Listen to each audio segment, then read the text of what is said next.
नमस्कार, मैं हूं विकास चंद्र। सियासत में आप सबका स्वागत है। आज बात करेंगे जम्मू कश्मीर की और राजनीति की, क्योंकि जम्मू कश्मीर में विधानसभा चुनाव होने वाले हैं और सभी पार्टियों ने अपनी बिसात बिछा दी और बीजेपी ने अपने घोषणा पत्र को भी जारी कर दिया है। और घोषणा पत्र को जारी करते हुए केंद्रीय गृह मंत्री अमित शाह ने सभी दलों को ललकारा भी है और कहा है कि धारा 370 और 35 से इतिहास बन चुका है, अब कोई माई का लाल उसे वापस नहीं ला सकता है। साथ ही उन्होंने कहा कि जो आरक्षण की व्यवस्था यहाँ की गई दलित समाज के लिए, बकरवाल समाज के लिए, गुर्जर समाज के लिए, पहाड़ी समाज के लिए, उसे कोई वापस नहीं कर सकता, क्योंकि एनसी यानी नेशनल कॉन्फ्रेंस ने इस पर पुनर्विचार करने की बात कही है और इसी को बीजेपी यहाँ चुनावी हथियार बना दी है। तो इस पर विस्तार से बात करेंगे, लेकिन पहले थोड़ी सी राजनीति समझ लेते हैं कि जम्मू कश्मीर में 10 साल बाद चुनाव होने जा रहे हैं और 370 खत्म होने, 35A हटाए जाने के बाद ये पहला चुनाव है। दूसरी बात कि जम्मू कश्मीर में परिसीमन हो चुका है, जम्मू संभाग में सीटें बढ़ गई हैं और जो घाटी है उसके बराबर में लाने की कोशिश की गई है ताकि दोनों तरफ की जो राजनीति है वो बराबर हो जाए, क्योंकि हमेशा से घाटी ही हावी रहा है जम्मू कश्मीर के चुनाव पर।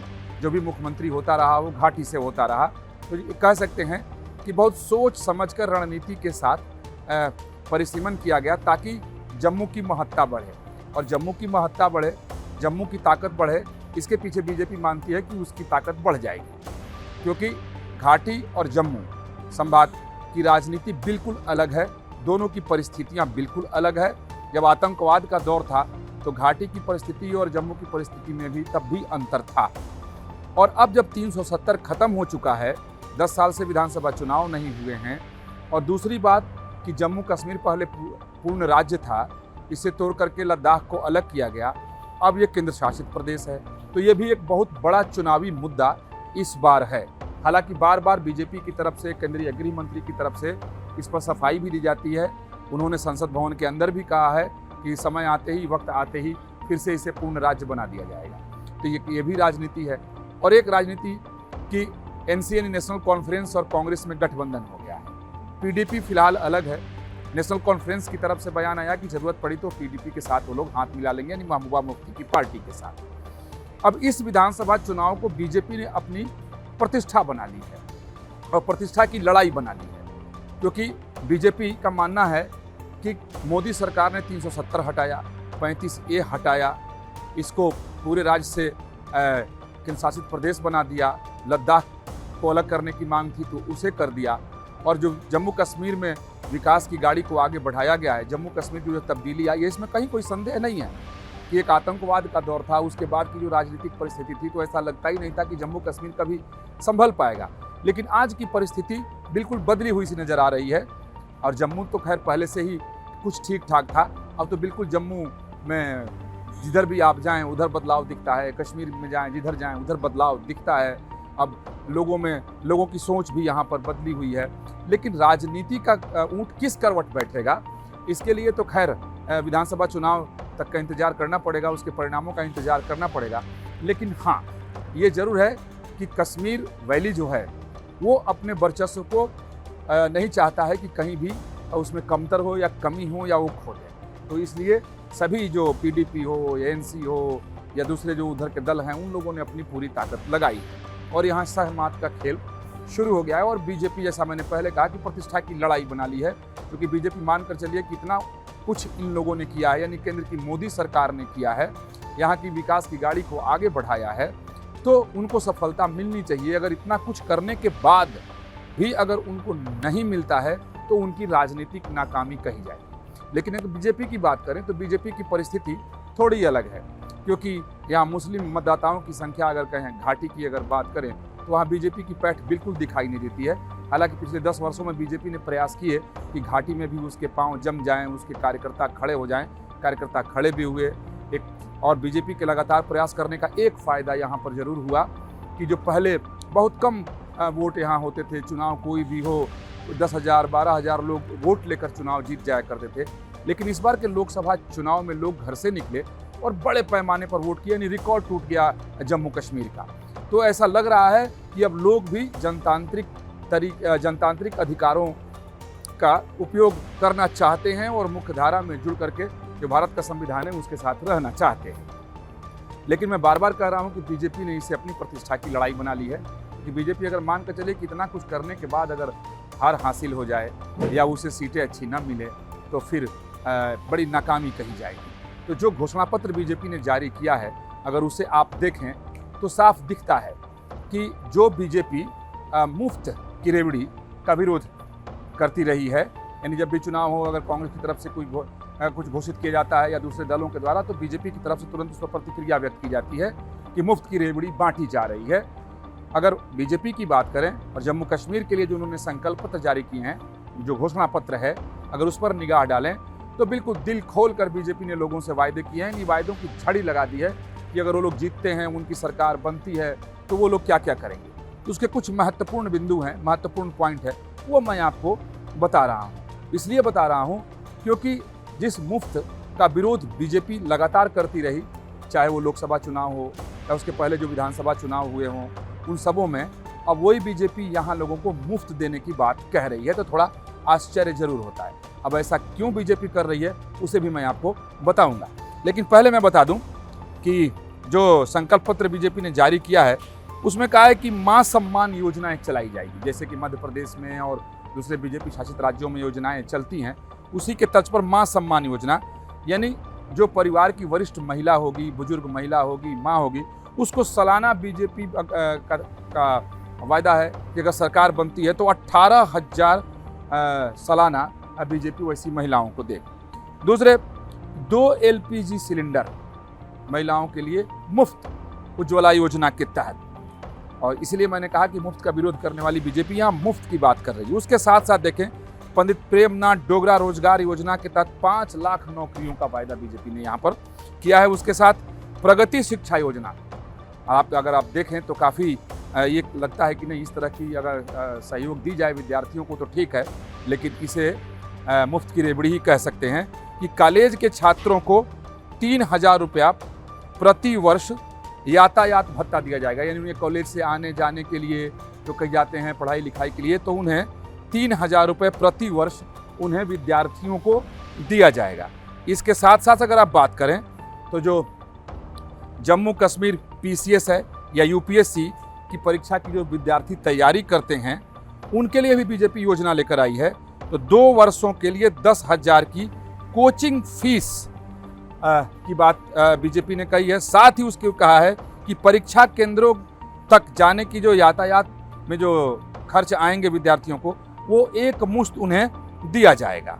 तो जो लोग कोचिंग करेंगे विद्यार्थी, जो UPSC में की परीक्षा में बैठे या जम्मू कश्मीर PCS की परीक्षा में बैठे, तो उनके लिए भी इसमें अपनी घोषणा पत्र में बीजेपी ने शामिल किया। साथ ही दूर दराज क्षेत्रों में जो उच्च माध्यमिक कक्षाओं के छात्र हैं उनको लैपटॉप देने की बात बीजेपी ने कही है।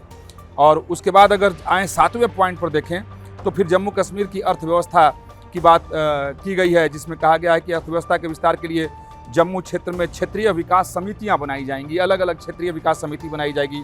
जम्मू क्षेत्र के लिए अलग, डल झील के लिए अलग, कश्मीर घाटी में पर्यटन के विकास और उद्योग के विकास के लिए अलग, श्रीनगर में मनोरंजन पार्क बनाए जाएंगे, यानी बच्चों के लिए अम्यूजमेंट पार्क बनाए जाएंगे और इतने बड़े बनाए जाएंगे कि भारतवर्ष में ऐसा कोई नहीं होगा। तो इस तरह की बात भी कही गई है। उसके अलावा नई नीति और लीज डीड के तहत कुछ और तमाम काम किए जाएंगे, उद्योगों का विकास किया जाएगा। उसी तरीके से आप देखें, ये महिलाओं की बात हो गई, युवाओं की बात हो गई। उसी तरीके से आपको बताता हूँ किसानों के लिए क्या कहा गया है। और आयुष्मान भारत को लेकर के भी यहाँ पर वायदे किए गए हैं कि आयुष्मान भारत जो सेहत है वो मौजूदा उसकी 5 लाख राशि है, और यहाँ बीजेपी का कहना है कि उनकी सरकार बनती है तो उस राशि को वो लोग 2 लाख जोड़कर 7 लाख कर देंगे। साथ ही जो यहाँ मेडिकल कॉलेजेस हैं, तो अभी तक जम्मू कश्मीर के विद्यार्थी बाहर जाके पढ़ते रहे हैं, तो यहाँ की चूंकि छवि बदली है तो बाहर के विद्यार्थी यहाँ आकर पढ़ें, इसलिए 1,000 मेडिकल की सीटें बढ़ाई जाएंगी। ये बीजेपी की तरफ से वायदा किया गया है। अब देखें कि किसानों के लिए क्या किया गया है कि केंद्र सरकार की तरफ से, यानी मोदी सरकार की तरफ से किसानों को किसान सम्मान निधि के तौर पर जो राशि दी जाती है, उस राशि में अगर बीजेपी की यहाँ सरकार बनती है तो इनका कहना है कि वो लोग 4,000 रुपये और जोड़ देंगे। जो 6,000 केंद्र से मिलता है और 4,000 ये लोग देंगे, तो राशि हो जाएगी 10,000। यानी किसानों को 10,000 रुपए देने का वायदा बीजेपी ने यहाँ पर किया है। उसी तरीके से सरकारी कर्मचारियों के लिए भी उन्होंने कहा है। और उसके बाद अमित शाह ने जो नेशनल कॉन्फ्रेंस ने घोषणा पत्र में कहा कि जो आरक्षण 370 खत्म होने के बाद जो आरक्षण की व्यवस्था की गई है उस पर पुनर्विचार करेंगे, तो इसको बीजेपी ने अपना चुनावी हथियार बना लिया है। क्योंकि 370 जब लागू था तब यहाँ दलित समाज को आरक्षण नहीं मिलता था, पहाड़ी समाज को आरक्षण नहीं मिलता था, गुज्जर बकरवाल समाज को आरक्षण नहीं मिलता था। तो इन लोगों को मिलने वाले आरक्षण जो अब मिल रहा है उसको बदलने की बात एनसी की तरफ से की गई है। साथ ही जो 370 जब था, जो व्यवस्था यहाँ पर थी कि संविधान उसका अलग था, जम्मू कश्मीर का झंडा अपना अलग था, तो एनसी का कहना है कि वो लोग अगर आएंगे तो उसको बहाल करेंगे। और कांग्रेस पार्टी के साथ उनका गठबंधन है और कांग्रेस पार्टी की तरफ से इस पर कोई बयान नहीं आया है। इससे लगता है कि शायद कांग्रेस पार्टी की सहमति है। तो उसको लेकर के अमित शाह जब ये जारी कर रहे थे तो उन्होंने बहुत तीखा हमला बोला और कहा कि किसी भी कीमत पर आरक्षण को वो खत्म नहीं होने देंगे जो दलित समाज को मिलता है, गुजर बकरवाल और पहाड़ी समाज को मिलता है। साथ ही उन्होंने इस बात पर जोर दिया कि 370 और 35A इतिहास बन चुका है, संविधान से हटाया जा चुका है और अब किसी भी कीमत पर वो वापस नहीं होगा। तो चूंकि यहाँ पर बार बार जो चाहे वो पीडीपी हो, चाहे वो एनसी हो, कांग्रेस का समर्थन एनसी को है, वो लोग 370 को वापस करने, 35 को फिर से लागू करने, आरक्षण खत्म करने की बात करते हैं। इसलिए बीजेपी ने इसे पकड़कर अपना हथियार बना लिया है। तो इस पर अमित शाह ने पूरे जोर देते हुए कहा कि अब वो इतिहास बन चुका है, वापस आने वाला नहीं है। क्योंकि बीजेपी को ऐसा लगता है कि ये दो मुद्दे ऐसे हैं, आरक्षण और 370, कि जिसके बल पर वो जम्मू संभाग में ज़्यादा से ज़्यादा सीटें ले सकते हैं।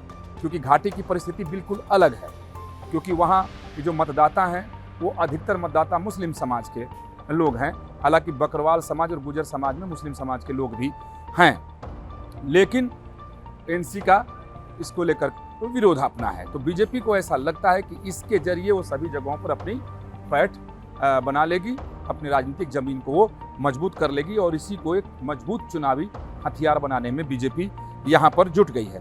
उसके साथ साथ अगर जो आप देखें कि जो प्रमुख इनके 25 पॉइंट इन्होंने बनाए हैं कि जम्मू कश्मीर की सरकारी नौकरियों और पुलिस में जब भर्ती होगी तो उसमें अग्निवीरों के लिए आरक्षित किया जाएगा 20% कोटा। यानी जो अग्निवीर होंगे वो जम्मू कश्मीर की सरकारी नौकरियों में और पुलिस में 20% उनके लिए आरक्षण होगा। तो एक तरीके से फिर से नौजवानों के लिए एक रेवड़ी दी गई। उसके साथ साथ बहुत सारी ऐसी बातें हैं कि अगर उन सभी को मैं बताऊं वो तो बहुत ज़्यादा समय लग जाएगा। अब बातें हैं कि बीजेपी का हिंदुत्व का क्या एजेंडा है, क्योंकि बीजेपी किसी भी चुनाव में अपने हिंदुत्व के एजेंडे से न तो पीछे हटती है और न उस पर चुप रहती है। तो यहाँ तमाम बातों को बताते हुए गृह मंत्री अमित शाह ने कहा कि आतंकवाद के दौर में जब यहाँ से कश्मीरी पंडितों का और तमाम हिंदुओं का पलायन हुआ, उनकी हत्याएं हुई, तो उसी दौरान तमाम सारे मंदिरों को ध्वस्त कर दिया गया और कुछ मंदिर जीर्ण शीर्ण अवस्था में हैं। तो ऐसे लगभग जो प्रमुख 100 मंदिर हैं और छोटे छोटे मिलाकर 1000 मंदिर हैं, अगर बीजेपी सत्ता में आती है तो उनका पुनर्निर्माण होगा, उनका जीर्णोद्धार होगा। इसके साथ साथ कश्मीरी पंडितों की वापसी, उनकी संपत्ति मिले, वो अपने जड़ की ओर लौटे, इसे पार्टी सुनिश्चित करेगी। और पश्चिमी पाकिस्तान के जो शरणार्थियों, वाल्मीकियों, गोरखाओं और अन्य सभी विस्थापित व्यक्तियों के लिए भी पुनर्वास योजना लागू करेगी। इसके साथ साथ यदि जो मंदिरों के जीर्णोद्धार और पुनर्निर्माण की बात के साथ साथ एक और मुद्दे को अमित शाह ने बहुत मजबूती से उठाया कि जब जम्मू कश्मीर में आतंकवाद था और हजारों लोग मारे गए, तो उस आतंकवाद के लिए दोषी कौन था, जो लोग मारे गए उसके लिए जिम्मेदार कौन है, आखिर वजह क्या रही कि जम्मू कश्मीर में लंबे समय तक आतंकवाद चलता रहा, पत्थरबाजी होती रही, हिंदुओं का पलायन यहाँ से होता रहा, उनकी हत्याएं होती रहीं, उनकी संपत्तियां लूट ली गई। तो इसके लिए जिम्मेदार कौन? तो अमित शाह का कहना है, इनके संकल्प पत्र में भी ये शामिल है कि अगर बीजेपी की यहाँ सरकार बनती है तो वे लोग सुनिश्चित करेंगे कि इसके लिए जिम्मेदार कौन होगा। और अमित शाह ने बड़ी सफाई से कहा कि इस पर वो लोग वाइट पेपर जारी करेंगे। यानी एक कह सकते हैं कि मंदिर और ये हिंदुओं के नरसंहार के ऊपर वाइट पेपर के जरिए यहाँ बीजेपी ने अपने हिंदुत्व के कार्ड को भी खेल दिया है। हालांकि बीजेपी की परेशानी यहाँ कुछ अलग है। पार्टी के अंदर ही घमासान मचा हुआ है। जैसे ही प्रत्याशियों के नाम का ऐलान हुआ, यानी पहली सूची जारी हुई, तो पहली बार जम्मू कश्मीर में बीजेपी के कार्यालय पर बीजेपी के नेताओं और कार्यकर्ताओं ने जमकर हंगामा किया। उसके बाद बीजेपी ने अपनी लिस्ट वापस ले ली थी, उसमें कुछ तब्दीली के साथ दोबारा उसको जारी की।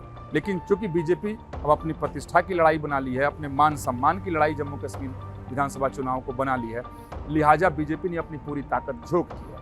आज ही जब संकल्प पत्र जारी होना था तो केंद्रीय गृह मंत्री के साथ जी किशन रेड्डी, जितेंद्र सिंह, कश्मीर के सभी दिग्गज और बड़े नेता, दिल्ली के तमाम सारे नेता, प्रभारी, बीजेपी के महासचिव, बीजेपी के संगठन महामंत्री BL संतोष, सभी मौजूद थे और सभी की मौजूदगी में संकल्प पत्र को जारी किया गया, क्योंकि बीजेपी इस जिद पर अड़ी है कि किसी तरीके से इस बार जम्मू कश्मीर में अपना झंडा लहराओ, तभी यहाँ भी यानी मोदी के मैजिक को दिखाओ।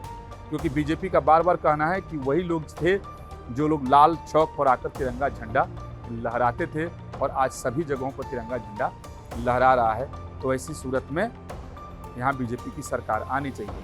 लेकिन आपसी लड़ाई बीजेपी के अंदर बहुत ही समय ज़्यादा है, टिकट को लेकर, सीटों को लेकर, और संकल्प पत्र जारी करने के बाद अमित शाह तमाम दिग्गज नेताओं के साथ बैठे और इस समस्या को ख़त्म करने में वो घंटों जुटे रहे कि पार्टी के अंदर का घमासान खत्म हो जाए, नहीं तो इसका चुनावी नुकसान होगा।